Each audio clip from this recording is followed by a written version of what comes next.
waxaan ku suganahay xaafad ka tirsan degmada Kaaraan ee gobolka Banaadir oo lagu magacaabo waaxda Faanole ee hoosagta Kaaraan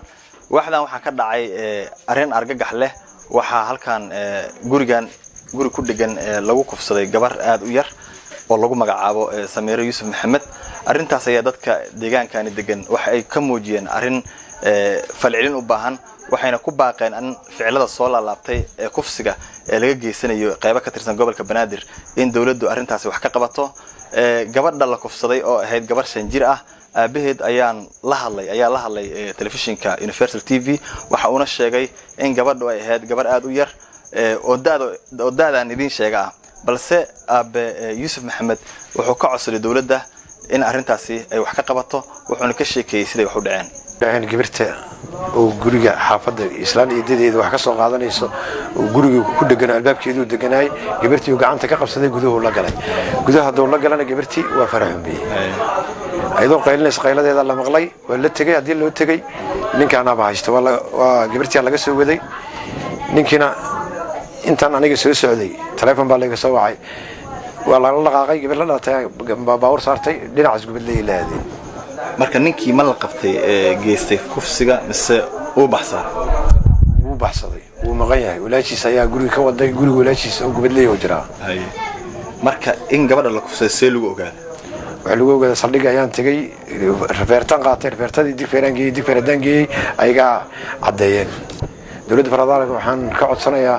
in xuquuqdeeda laga qabto gabartayda waxa lagu sameeyay u jeedaan xaq aan leeyahay oo in laga qaadaa sharciga islaamka shariicada islaamka waa in lagu xukumaa lagu cadeeyaa okay gabadha marka falkaas loo geystay imise jir ahayd gabarta 5 jir ahayd maxay qaban jirtay gabadha yar macnaha dugsiga joogtay mise xilli habeeneed wax dhacdo waa galabay casr xilli casr ah okay gabadha guriga ma joogi jirtay mise banaanka aad guriga joogtay gabar iidadeeda xaafadeeda galeysay guriga ka sokeeyo deganay albaabku gacanta ay ku qabsaday gudaha la galay eedo farxiyo maxamed ayaa iyaduna ka warantay bal xilligii waxay dhacayeen iyo sida ay xaaladeedu ahayd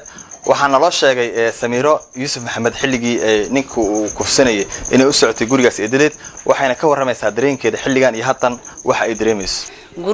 gabadha guriga ku jirtay ninka markuu soo xoogay banaanka imaaday markay mid qayleeso marka dubsada uu taagnaa markay dambe hadaan la hadlana anigu waxa ku dilaa uu yiri hadaa faareegays ka bacdina walaashiisa waday gaar soo guriga ku fiirshay waa barneed alaabteeda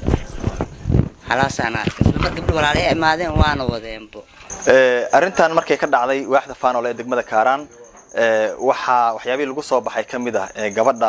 Samiira ee la kufsaday hooyadeed oo iyadana jirdil u geystay ninka ficilkaasi geystay waxaana arrintaasi ku noqotay qoyskan argagax ilaa hadda waa laga soo jeedaa oo xilli saqdhaxa ah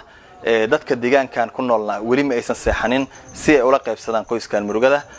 waxaana ku soo baxay arrintan maamulka degmada Kaaraan balse waxay ka qaban doonaan Maxamed Ciise Koona Universal TV Muqdisho.